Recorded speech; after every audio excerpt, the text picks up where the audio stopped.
तर हाय नमस्कार सगळ्यांना, कसे आहेत, बरे आहेत का? तर नक्कीच तुम्ही सगळे ठीक असाल, पण माझीच तब्येत बिघडलेली आहे.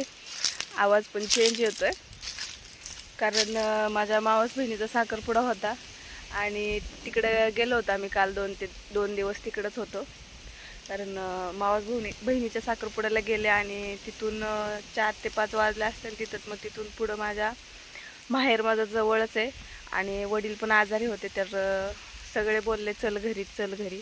मग तिथून घरी गेलो आम्ही. तर कालच आले मी इकडं सासरी. एक दिवस माहेरात राहिले, तर पाण्यात चेंज झाला आहे, तर पाण्यात बदल झाल्यामुळं आजारी पडले. घसा घसा दुखतोय सगळा, सर्दी झाली, खोकला, तर त्याच्यामुळे 2 दिवस व्हिडिओ आला नाही. फिल्टरचं पाणी होतं आणि ते पाणी पचन होत नाही, आम्हाला बोरच्या पाण्याची सवय आहे, तर त्याच्यामुळे बघा आवाज पण वेगळा येतोय माझा.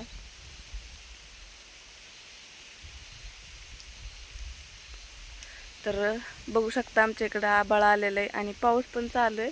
पाऊस चालू होता म्हणूनच मी बाहेर आले, नाही तर मी झोपले होते गोळ्या घेऊन.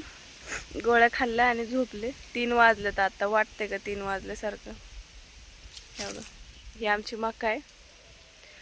तर घरी लय कालवा चालू होता, पाऊस आलाय म्हणून. मग म्हणलं चला थोडंसं, घरापासून जवळच आहे पाठीमागं घराच्या मका लावलेली, तर तिथं थोडंसं शांतता असं. वारं सुटलंय भरपूर, वाऱ्याचं आणि थोडं पाऊस पण चालू आहे, अंगावर टिपके पडतात.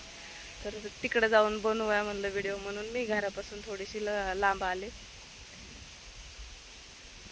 तर अचानक पाऊस चालू झालाय. आता काय पावसाचे दिवस पण नाहीत, काय नाही. सकाळपासून एकदम असं जास्त गरम होत होतं. काय मी तर बाहेर आले नाही लवकर, कारण मी झोपेतून उठलेच 8 वाजता. तोपर्यंत बाहेरचं काम झालं होतं. झालं म्हणजे मी माझ्या वाटेचं काम होतं ते तसंच होतं. मी उठले, मग ब्रश केला, केला, मी चहा पिले, जरा वेळ बसले परत, आणि मग कपडे धुवायला गेले. कपडे धुवून आले, परत झोपले आणि गोळ्या खाऊन मग जेवण तर काय, सर्दीमुळं ते चव नाही जेवणाला, त्याच्यामुळं जेवण तर काही केलं नाही. कारण मिस्टर घरी नाहीत, मिस्टर गेलेत तर कामाला. तर विचारणारं पण कोण नाही घरी की तू जेवली की नाही, त्याच्यामुळं मग मी स्वतःच जेवण केलं थोडंसं. आत्ता आयुष आला, म्हणजे 1:30 वाजता आयुष आला आहे घरी. मग आयुष आल्यावर आयुषला जेवायला दिलं, तेव्हा थोडंसं खाल्लं मी. आणि आत्ता जरा हाय, बरी वाटते, तब्येत ठीक आहे. गोळ्या रात्री 3 खाल्ल्यात, आत्ता 3 खाल्ल्यात. दवाखान्यात जात नाही, कारण मला इंजेक्शनची भीती वाटते, त्याच्यामुळे दवाखान्यात नाही गेले.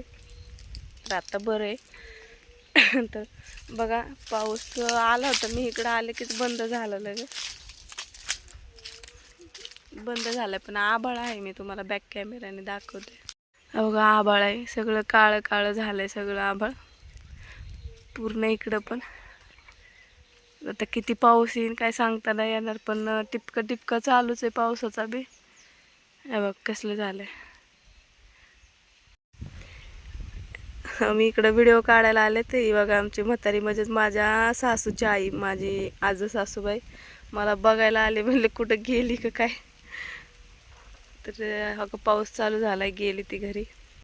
पाऊस परत चालू झालाय, आधीच सर्दी झाली, भिजून परत जास्तच होईल. तर एवढा नाही, फक्त थोडासा नॉर्मली पडतोय. आज काही काम वगैरे काय नव्हतं रानातलं, सगळे घरीच इथं झोपले असतं सगळे.